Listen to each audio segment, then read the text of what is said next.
There's a lot of interviews that had to go into this, and a lot of the internet rumors that were circulating just flat out were not true. 26-year-old Trevor Garrett Taylor was arrested Tuesday for the murder of 43-year-old Christopher Wright. Details surrounding his death now released 2 months later.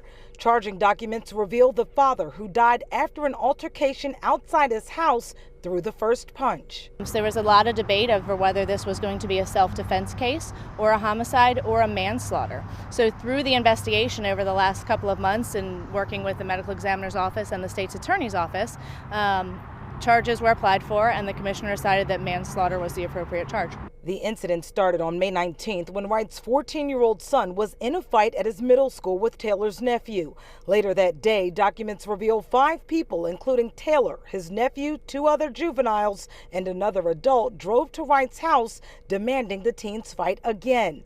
Wright refused, and the group threatened to force their way inside. He initiated the physical altercation. As the argument continued, Wright punched Taylor, then backed away. Taylor fought back, punching Wright. The two stumbled into the street, where Taylor kept punching Wright, then body slammed him to the ground and continued punching him.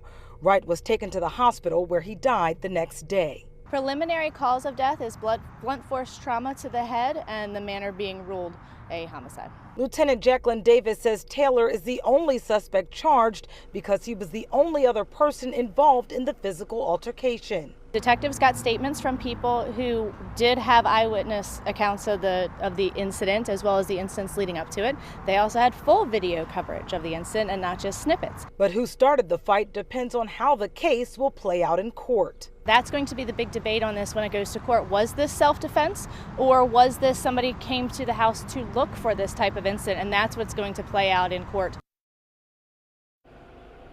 Taylor faces 6 charges, including manslaughter. He is being held in jail without bond. Now, I did speak with Wright's fiance here earlier after the bail review hearing. She said she was too emotional to speak.